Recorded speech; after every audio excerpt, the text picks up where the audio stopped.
लोकसभा निवडणुकीचा बदला घेण्याची हीच वेळ. लोकसभा निवडणूक महायुतीने षडयंत्र करून जिंकली आहे. मात्र आता निवडणूक बॅलेट पेपरवर होणार असल्यामुळे निवडणूक आपल्यासाठी ही खूप महत्त्वाची आहे. या निवडणुकीला एकजुटीने आणि लोकसभा निवडणुकीचा बदला घेण्यासाठी निवडणूक लढायची असल्याचे काँग्रेसचे प्रदेशाध्यक्ष नाना पटोले यांनी सांगितले.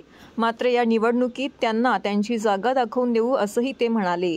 लोकसभा निवडणूक ईव्हीएम जिंकली, मात्र बॅलेटनेच मतदान झाले पाहिजे, हे या देशातील नागरिकांचं मत आहे. मात्र ईव्हीएममुळे आपले मत ज्याला देतोय आहे त्याला जाते की नाही ही व्यक्ती ही स्वातंत्र्यावरती घाला असल्याचं ते म्हणाले. कोकण पदवीधर मतदारसंघाचे महाविकास आघाडीचे उमेदवार रमेश कीर यांच्या प्रचारार्थ ठाण्यामध्ये गुरुवारी सभा संपन्न झाली. त्यावेळी ते बोलत होते. उद्धव ठाकरे यांचे कोकणामध्येही काहीच नाही असं विरोधकांचं म्हणणं आहे. ठाणे जिल्ह्यामध्ये दबावाचं राजकारण केलं जातं, मात्र घाबरणारी व्यवस्था येथे नाही. ठाणे जिल्ह्यात आमच्याकडे सगळे टायगर आहेत. लोकसभेत जिंकले ही हवा त्यांच्या डोक्यात आहे. ही हवा या निवडणुकीत फुग्यासारखी फुटणार असल्याचा दावाही त्यांनी केला. या निवडणुकीत येणाऱ्या स्थानिक स्वराज्य संस्था, विधानसभा निवडणुकीवरती परिणाम होणार असल्याचेही ते म्हणाले. यावेळी आमदार जितेंद्र आव्हाड, माजी खासदार राजन विचारे, माजी मंत्री नसीम खान, काँग्रेसचे नेते सुभाष कानडे, काँग्रेस नेते मनोज शिंदे, धर्मराज्य पक्षाचे अध्यक्ष राजन राजे, शिवसेना जिल्हा प्रमुख केदार दिघे, राष्ट्रवादी काँग्रेस जिल्हाध्यक्ष सुहास देसाई, ठाणे शहर जिल्हा काँग्रेसचे अध्यक्ष ॲडव्होकेट विक्रांत चव्हाण इत्यादी मान्यवर व पदाधिकारी, कार्यकर्ते मोठ्या संख्येने येथे उपस्थित होते. घमंडी लोकांच्या बद्दल प्रतिक्रिया देणं मला काही आवडणार नाही.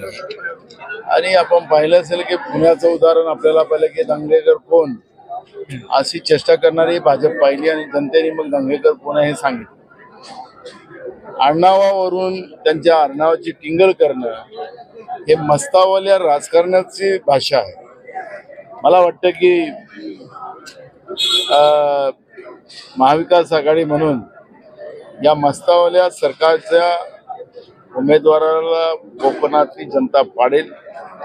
मुंबई असेल की नाशिक असेल त्या ठिकाणी या महायुतीचे उमेदवार हारतील अशा पद्धतीचे चित्र आज या चारही विधान परिषदेच्या निवडणुकीमध्ये आपल्याला पाहायला मिळणार. तर एक बघा, महाराष्ट्र हा बेरोजगारांचा महाराष्ट्र निर्माण करण्याचं काम 2014 ते 2024 पर्यंत आपण पाहिलेलं आहे. ग्रॅज्युएट, पोस्ट ग्रॅज्युएट पोरं बेरोजगार आहेत. आता महाराष्ट्रामध्ये पोलिसांची भरती केली चालू, तर ते तिथेही अवस्था काय चाललेली आहे मी त्याचा उल्लेख आता केला. स्वतः राज्याचे उपमुख्यमंत्री फडणवीस आणि राज्याच्या मुख्य सचिवाशी बोललो. त्यांना सांगितलं की तरुण पोरं, मुली, राहायला जागा नाही, गरिबांची मुलं बस स्टँडवर आहेत, तुमच्या रेल्वे स्टेशनवर झोपतात आहेत, ते तिथं जातात आहेत, त्यांना राहायची तरी व्यवस्था करा. राज्यावर तुम्ही रोज कर्ज लादतात आहात. 2.5 लाख कोटीच्या वर कर्ज या महाराष्ट्रावर लादलं आणि कर्ज घेण्याची परंपरा चालूच आहे आणि त्याच्यामध्ये मोठ्या प्रमाणात भ्रष्टाचार. पण तरुणांचा अपमान करण्याचा अधिकार तुम्हाला नाही. तातडीनं त्यांच्यासाठी व्यवस्था करा. अशा पद्धतीची भूमिका आम्ही मांडू. सांगायचं तात्पर्य याला अजेंडा काय की राज्यामध्ये बेरोजगारी, महागाई, शेतकऱ्यांच्या आत्महत्या, शेतकऱ्यांवर होणारा अन्याय, शेतकऱ्यांचं छत्रपती शिवाजी महाराजांच्या नावाने जी कर्जमाफी केली होती फडणवीस सरकारने ती अजूनपर्यंत झाली नाही. जे 50,000 प्रोत्साहनाचे द्यायचे ते अजून शेतकऱ्याला दिले नाही. ग्रॅज्युएट, पोस्ट ग्रॅज्युएट मुलं मुली सुद्धा आज शेतीमध्ये काम करतात आहेत आणि त्याच्यामुळे सरकारच्या या अन्यायी व्यवस्थेच्या विरोधात आज मोठ्या प्रमाणात लोकांमध्ये आणि महाविकास आघाडीच्या उमेदवारांना लोकसभेच्या मोठ्या प्रमाणात राज्यामध्ये निवडून लोकांनी दिलेला आहे. जनतेमध्ये महायुतीच्या बद्दल भाजप प्रणित सरकारच्या विरोधात जनतेमध्ये मोठा राग आहे.